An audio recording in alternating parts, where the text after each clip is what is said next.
Hello friends, welcome back to yet another new video. और आज हम डिस्कस करेंगे fire and ice by Robert Frost. बहुत ही छोटी सी पोएम है, बहुत फेमस है और बहुत मीनिंगफुल है।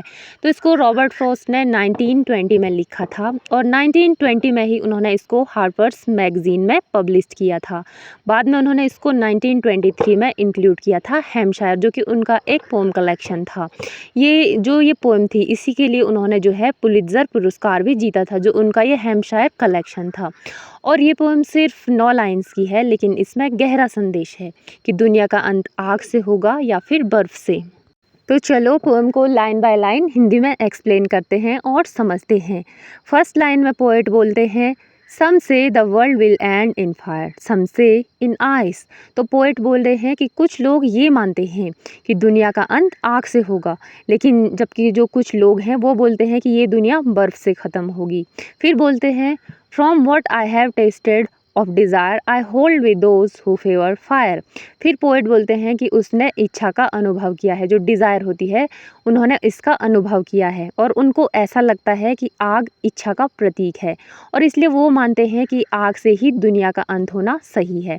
फिर बोलते हैं, but if it had to perish twice I think I know enough of hate.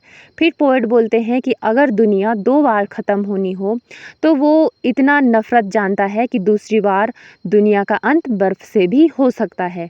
फिर बोलते हैं, to say that for destruction ice is also great and would suffice. फिर पोएट निष्कर्ष निकालते हैं कि बर्फ़ यानी नफ़रत भी दुनिया को ख़त्म करने के लिए पर्याप्त है। तो फ्रेंड्स, जो ये पोएम है इसमें पोएट बताते हैं रॉबर्ट फ्रॉस्ट की जो इंसान की इच्छाएं और जो नफ़रत होती है वो इतनी शक्तिशाली है, इतनी प्रबल रूप में वो पहुंच चुकी है कि वो पूरी दुनिया को जो है ख़त्म कर सकती है। और यहाँ पे जो फायर और आइस है, ये दोनों ही जो है इच्छा और नफ़रत के प्रतीक हैं।